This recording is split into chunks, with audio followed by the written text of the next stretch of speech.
Hi సమీక్ష, hi. చాలా young గా కనిపిస్తున్నావు. బ్యాడ్మింటన్ ప్లేయర్ అంటున్నావు. ఎన్ని ఇయర్స్ నుంచి treatment means badminton 8 badminton years playing? నుంచి ఆడుతున్నాను. మీరు when you are in 8 years are? Like I started from 7 years when I was 7 years old. Okay. Yeah. So ఏం జరిగింది సమీక్ష నీకు? Practice లో ACL tear అయింది. I twisted my knee. ACL tear అయిందా? Yeah. ఓకే. సో హాస్పిటల్కి వెళ్ళకుండా ఇక్కడికి రావడం జరిగిందా? లేదు, ఫస్ట్ సర్జరీ చేసుకున్నాను. ఓకే. తర్వాత 3 months తర్వాత ఇక్కడికి వచ్చాను. అంటే Rehab ఏం కోసం. జరిగింది 3 months తర్వాత? 3 months తర్వాత అంటే స్పోర్ట్స్ కి మళ్ళీ రిటర్న్ వెళ్ళాలి కదా, so strengthening and everything. Okay. దానికి ఎట్లా ట్రీట్మెంట్ ఎట్లా ఉంది ఇక్కడ? చాలా బాగుంది. ఓకే. అంటే ఎట్లా Everything చేస్తారు stable. ట్రీట్మెంట్? అంటే ఎవ్రీథింగ్ అంటే స్పోర్ట్స్ కి సంబంధించింది, ఆ మూమెంట్స్ అన్ని లాటరల్ మూమెంట్స్ ఎవ్రీథింగ్. ఓకే. ఎన్ని మంత్స్ నుంచి ట్రీట్మెంట్ తీసుకుంటున్నావు? ఈ 1 month అయింది ఇప్పుడు. ఓకే.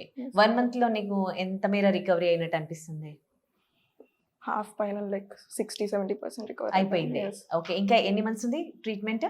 ఇంకొక 1 month I guess. ఓకే. ఇక్కడ ట్రీట్మెంట్ చేసే విధానం అదంతా ఎట్లా ఉంది? Everything is very good. అవునా? సో సమీక్ష, ఏం ఎక్సర్సైజెస్ చెప్పారు? ఎట్లాంటి ట్రీట్మెంట్ ఇచ్చారు నీకు? ఎలా అనిపించింది? ఎక్సర్సైజ్ అన్ని like jumps, squats, strengthening everything. ఓహో, అలాంటి ఎక్సర్సైజెస్ చేపిస్తారా? Yes, yes. ఓకే.